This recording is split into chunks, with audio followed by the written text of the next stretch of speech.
শুভ সকাল।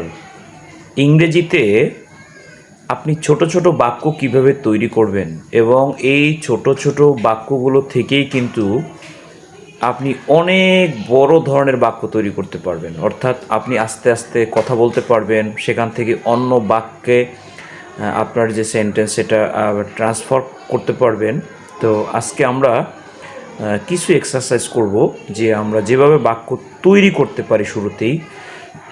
যেমন আপনি যদি বলেন আমি ভাত খাই, তাহলে প্রথমেই যদি আপনি বলেন আমি খাই, আই ইট, এটা কিন্তু একটি ছোট বাক্য। তারপর এটা যদি আরেকটু পূর্ণতা পায়, যেমন আমি ভাত খাই, তাহলে এটাকে আমরা বলতে পারি আই ইট রাইস, আমরা কিন্তু রাইস যোগ করে দিলাম। এরপরে যদি আপনি আরেকটু বাক্যটাকে ঘোরাতে চান, তাহলে এটা বাদ দিয়ে, রাইস বাদ দিয়ে আপনি অন্য কোনো কিছু যোগ করতে পারেন। যদি আপনি কলা খান, তাহলে আপনি বলতে পারেন যে আই ইট বানানা, অর্থাৎ আমি কলা খাই। এরপরে আপনি যদি এটা বাদ দিয়ে যদি আপনি মাছ খান, তাহলে কিন্তু আপনাকে আবার এই বানানার জায়গায় কিন্তু আপনাকে ফিশ লিখতে হবে। তাহলে কী হবে? I eat fish.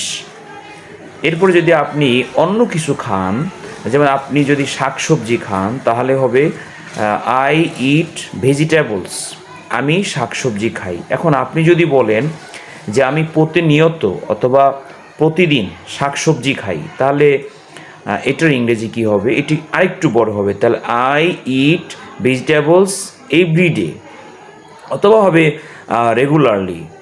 তাহলে আপনি কিন্তু চাইলে এইভাবে ছোট ছোট বাক্য থেকে অনেক বড় বাক্য তৈরি করতে পারেন এবং সেখান থেকেই আপনি ইংরেজিতে একজন দক্ষ মানুষ হয়ে উঠতে পারেন। ধন্যবাদ সবাইকে। পরবর্তী ভিডিওতে চেষ্টা করব সাবজেক্ট চেঞ্জ করে নতুন বাক্য তৈরি করার জন্য, এবং আমি ন্যাচারালি ভিডিওগুলো তৈরি করার চেষ্টা করি যেন আপনারা এখান থেকে শিখতে পারেন। ধন্যবাদ সবাইকে। ভালো লাগলে অবশ্যই একটি লাইক দিবেন, শেয়ার দিবেন এবং সাবস্ক্রাইব করতে ভুলবেন না, এবং কমেন্টসে কোন বিষয়ে ভিডিও বানালে ভালো হবে, আপনি কোনটা শিখতে আগ্রহী সেটা বললে আমি সেই বিষয়ে ভিডিও বানানোর চেষ্টা করব। Thank you so much for watching this video. আল্লাহ হাফিজ। শুভ সকাল।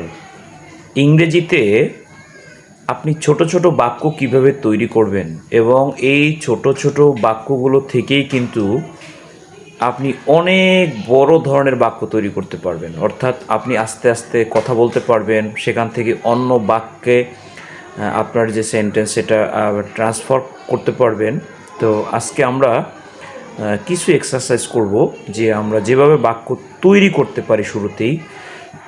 যেমন আপনি যদি বলেন আমি ভাত খাই, তাহলে প্রথমেই যদি আপনি বলেন আমি খাই, আই ইট, এটা কিন্তু একটি ছোট বাক্য। তারপর এটা যদি আরেকটু পূর্ণতা পায়, যেমন আমি ভাত খাই, তাহলে এটাকে আমরা বলতে পারি আই ইট রাইস, আমরা কিন্তু রাইস যোগ করে দিলাম। এরপরে যদি আপনি আরেকটু বাক্যটাকে ঘোরাতে চান, তাহলে এটা বাদ দিয়ে, রাইস বাদ দিয়ে আপনি অন্য কোনো কিছু যোগ করতে পারেন। যদি আপনি কলা খান, তাহলে আপনি বলতে পারেন যে আই ইট বানানা, অর্থাৎ আমি কলা খাই। এরপরে আপনি যদি এটা বাদ দিয়ে যদি আপনি মাছ খান, তাহলে কিন্তু আপনাকে আবার এই বানানার জায়গায় কিন্তু আপনাকে ফিশ লিখতে হবে। তাহলে কী হবে? I eat fish. এরপরে যদি আপনি অন্য কিছু খান, যেমন আপনি যদি শাকসবজি খান, তাহলে হবে আই ইট ভেজিটেবলস, আমি শাকসবজি খাই। এখন আপনি যদি বলেন যে আমি প্রতিনিয়ত অথবা প্রতিদিন শাকসবজি খাই, তাহলে এটার ইংরেজি কী হবে? এটি আরেকটু বড় হবে। তাহলে আই ইট ভেজিটেবলস এভরিডে, অথবা হবে রেগুলারলি। তাহলে আপনি কিন্তু চাইলে এইভাবে ছোট ছোট বাক্য থেকে অনেক বড় বাক্য তৈরি করতে পারেন এবং সেখান থেকেই আপনি ইংরেজিতে একজন দক্ষ মানুষ হয়ে উঠতে পারেন। ধন্যবাদ সবাইকে। পরবর্তী ভিডিওতে চেষ্টা করব সাবজেক্ট চেঞ্জ করে নতুন বাক্য তৈরি করার জন্য, এবং আমি ন্যাচারালি ভিডিওগুলো তৈরি করার চেষ্টা করি যেন আপনারা এখান থেকে শিখতে পারেন। ধন্যবাদ সবাইকে। ভালো লাগলে অবশ্যই একটি লাইক দিবেন, শেয়ার দিবেন এবং সাবস্ক্রাইব করতে ভুলবেন না, এবং কমেন্টসে কোন বিষয়ে ভিডিও বানালে ভালো হবে, আপনি কোনটা শিখতে আগ্রহী সেটা বললে আমি সেই বিষয়ে ভিডিও বানানোর চেষ্টা করব। Thank you so much for watching this video. Allah Hafiz.